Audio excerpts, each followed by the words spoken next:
Hey group leaders, I hope these videos have been encouraging for you. Maybe they've been challenging. Let God speak to you, not only through these, but through that journal for following the shepherd, and continue chasing after him and all that he has for you. I wanted to pick up in 1 Peter chapter 2. We're going to read you verse 4 and 5, and you can read after this for another 5 or 6 verses as Peter just kind of continues on with this same thought. We're just going to read the first 2. He says, as you come to him, to Jesus, the living stone, who was rejected by humans, but was chosen by God and was precious to him, you also, like living stones, are being built into a spiritual house to be a holy priesthood, offering spiritual sacrifices that are acceptable to God through Christ Jesus. So some weird imagery there. I want to break it down a little bit as quickly as we can. He says that Jesus first is the living stone. He's the foundation that everything in our lives is built on. He's alive, he's active, he's working in our lives, and he is safe for us to put our hopes in, our strengths in, and to trust in that he's going to provide a way and he's going to work in our lives. Now, he was rejected by humans, but he was chosen, accepted, and precious to God. So I don't know about you, I'd rather be on that side, the chosen and precious to God, than the accepted by humans. That's the stone that we're building on.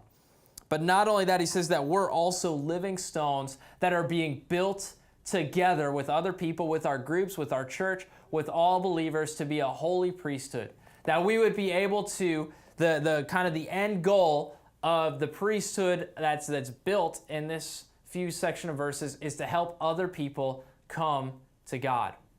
That's what he means when he talks about offering spiritual sacrifices. That as we're built together, that sacrifices are a way to get to God in the Old Testament. That's how you earn God's love. That's how you earn his favor. But in the New Testament, those sacrifices are no longer required that we could earn God's love.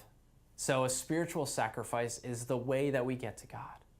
And he says, we're being built together on a great foundation that is precious and chosen by God, that we, as Christians, as a small group, as a church, would help other people come and find God. I want to give you just a little bit different angle on this story. Turn the lens a little bit.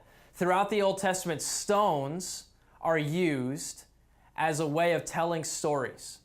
When the people of Israel cross over the Jordan River with Joshua after the Exodus, they set up stones on the other side of the river. Joshua has each tribe, they set up 12 stones. They build a little monument. Joshua says, every time your kids walk past this monument, you tell them how God saved you from the Egyptians. He says these stones will be a story. They're living stones because they speak a story.